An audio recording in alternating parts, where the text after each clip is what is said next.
नमस्कार विद्यार्थी मित्रांनो, राज्यस्तरीय प्रज्ञाशोध परीक्षा म्हणजे ATS इयत्ता पहिलीसाठी आपण घरदर्शक शब्द किंवा कोण कोठे राहतो ते पाहणार आहोत.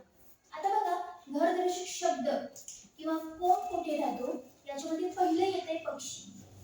आता पक्षी कुठे राहतो किंवा पक्ष्याच्या घराला काय म्हणतात? त्या पक्ष्याच्या घराला म्हणतात घरटे. त्यानंतर येते मुंगी. मुंगीच्या घराला किंवा मुंगी कुठे राहते? मुंगी राहते वारुळामध्ये. त्यानंतर येते उंदीर. उंदीर कुठे राहतो? उंदीर राहतो बिळात. त्यानंतर येते माणूस. माणसाचं घर किंवा माणूस कुठे राहतो? तर घरामध्ये राहतो. त्यानंतर येते मधमाशा. मधमाशा कुठे राहतात? पोळ्यात. मधमाशा कुठे राहतात? पोळ्यात किंवा मधमाशाच्या घराला म्हणतात पोळे. त्यानंतर म्हैस किंवा गाय यांचे जे घर असतं किंवा म्हैस किंवा गाय कुठे राहतात? तर गोठ्यात.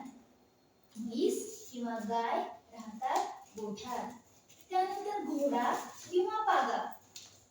घोडा किंवा पागा कुठे राहतो? तबेल्यात.